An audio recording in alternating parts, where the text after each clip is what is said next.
नमस्कार, कैसे हैं आप लोग।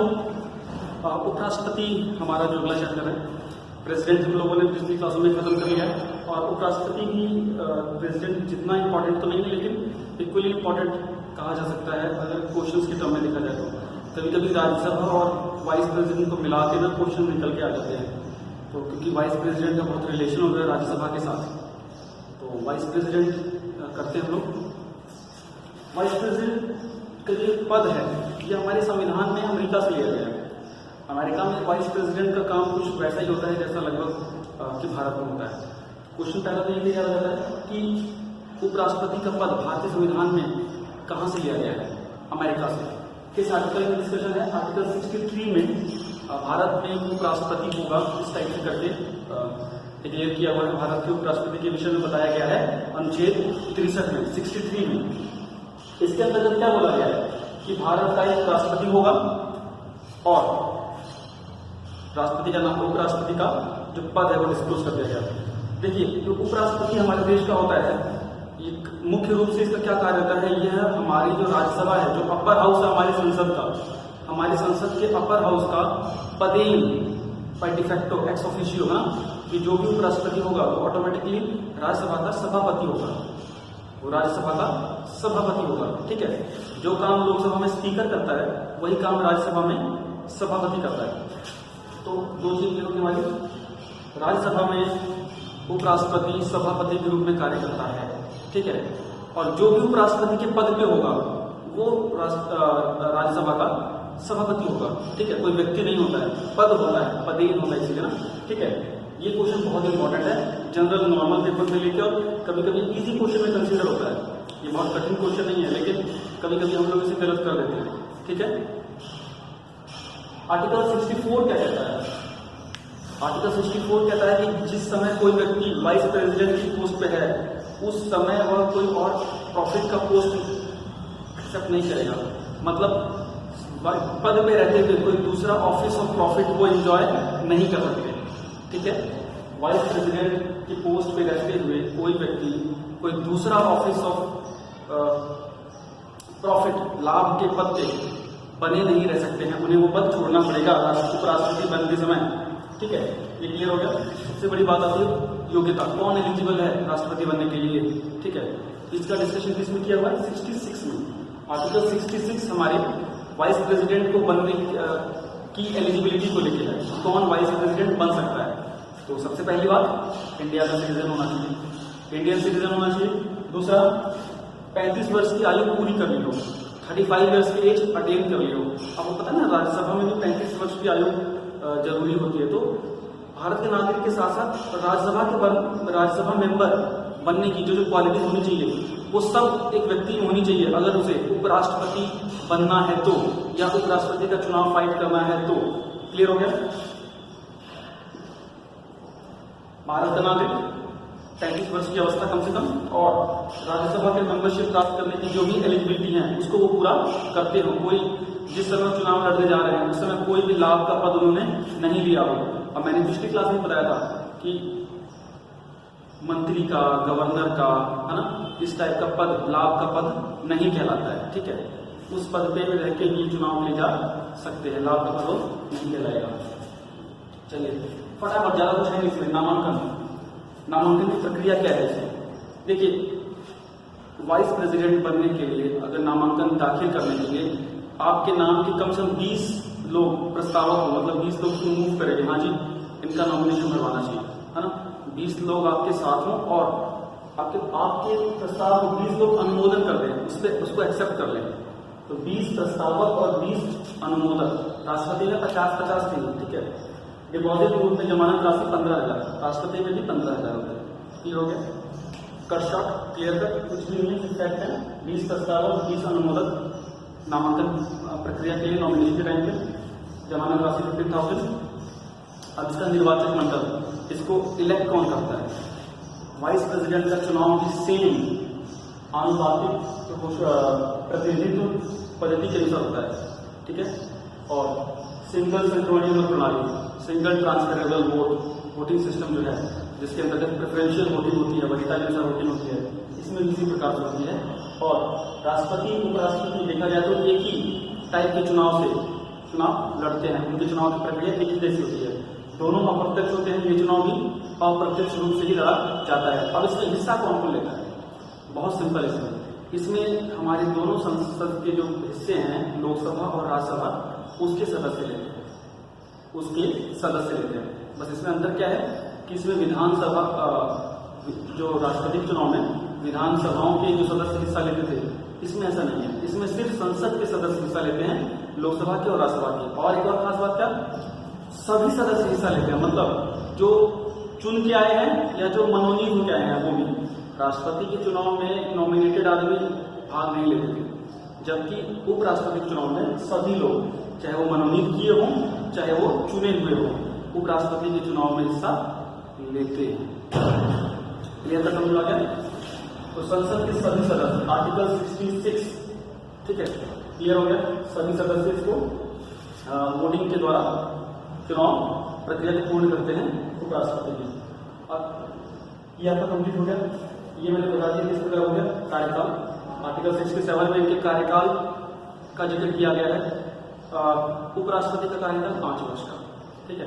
उपराष्ट्रपति समय से पहले भी अपना इस पद छोड़ सकता है, पता है मैंने आपको। समय से पहले भी उनको उनके पद से हटाया जा सकता है किसी अनुच्छेद के तहत। वो प्रक्रिया महाभियोग नहीं कहलाती है, लेकिन उसी की तरह होती है।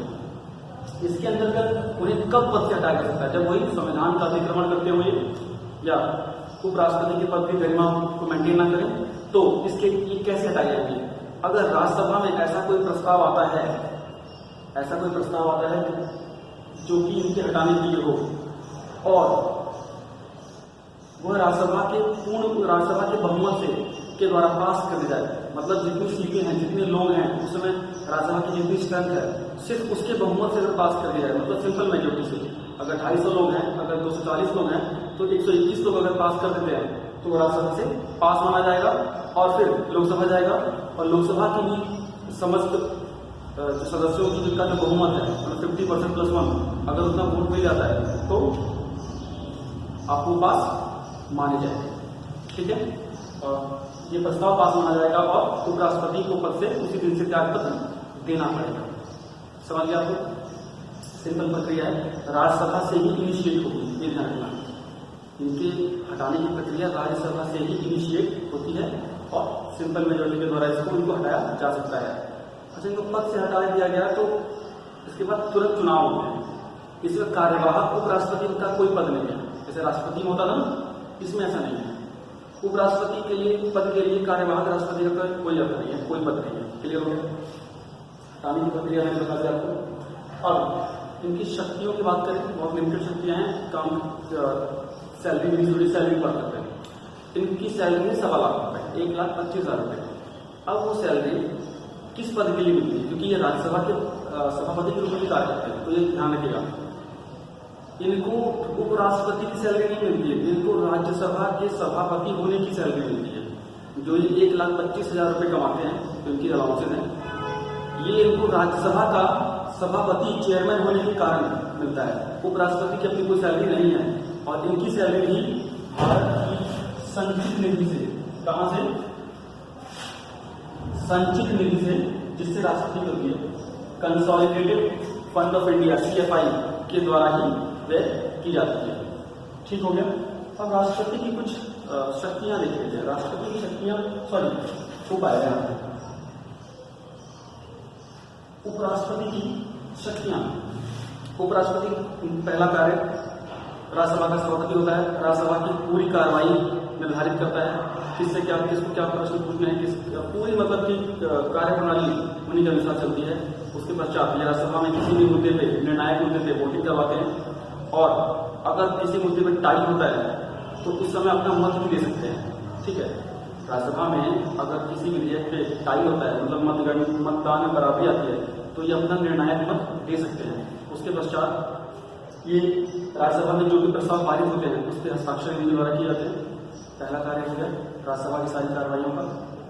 उसके पश्चात ये कई परिस्थितियों में जब राष्ट्रपति समय से पहले अपने पद से हट जाए या किसी आकस्मिक घटना के कारण राष्ट्रपति का पद खाली हो जाता है, तो उपराष्ट्रपति राष्ट्रपति की तरह कार्य करता है ना। जो वाइस प्रेसिडेंट होता है वो राष्ट्रपति कार्यवाहक राष्ट्रपति के रूप में कार्य करते हैं, और उस दौरान जो उनकी सैलरी होती है सब कुछ वो राष्ट्रपति वाली होती है। उस समय फिर वो राज्यसभा के सभापति नहीं होते हैं। ध्यान रखिएगा, जब उपराष्ट्रपति कार्यवाहक एक्टिंग प्रेसिडेंट की तरह कार्य करते हैं तो वह राष्ट्रपति की तरह एक्ट करते हैं, उनको वही अलाउंसेस मिलते हैं जो राष्ट्रपति को मिलते हैं, और राज्यसभा से उनका उसमें कोई अर्थ नहीं रहता है। तो क्लियर हो गया आपको?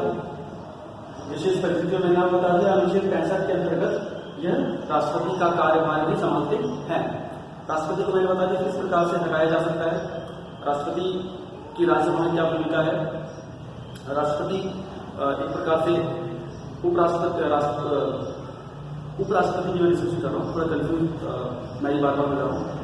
उपराष्ट्रपति हमेशा एक प्रकार से राष्ट्रपति के गिनती के रूप में काम करते हैं। जैसे राष्ट्रपति अस्वस्थ है या किसी भी कारण से वो अपने ऑफिस को नहीं संभाल रहे हैं तो उस दौरान उपराष्ट्रपति ही उस पद को पूर्ण करते हैं। तो उपराष्ट्रपति के बारे में लगभग इतना ही क्वेश्चन आता है। अगर आपको कोई और भी क्वेरी रहती है तो प्लीज पूछ लीजिएगा कमेंट बॉक्स में। अगर लिखा जाए तो रिवाइज करा लो।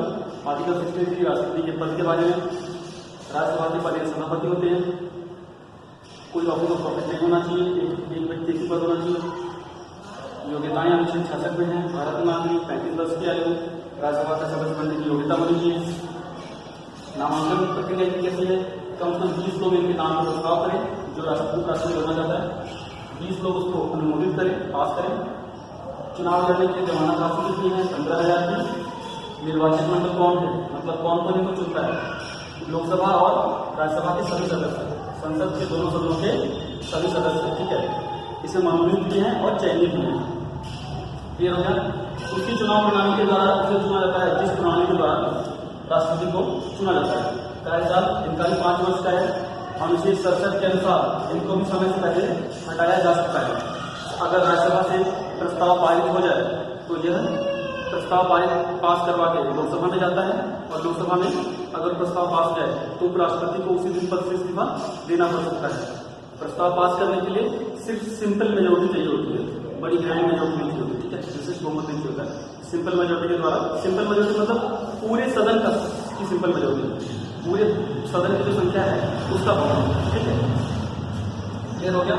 शपथ इनको राष्ट्रपति दिलाते हैं, चाहे राष्ट्रपति दिलाए या राष्ट्रपति के द्वारा नियुक्त किया हुआ कोई व्यक्ति दिलाए, तो राष्ट्रपति होता है।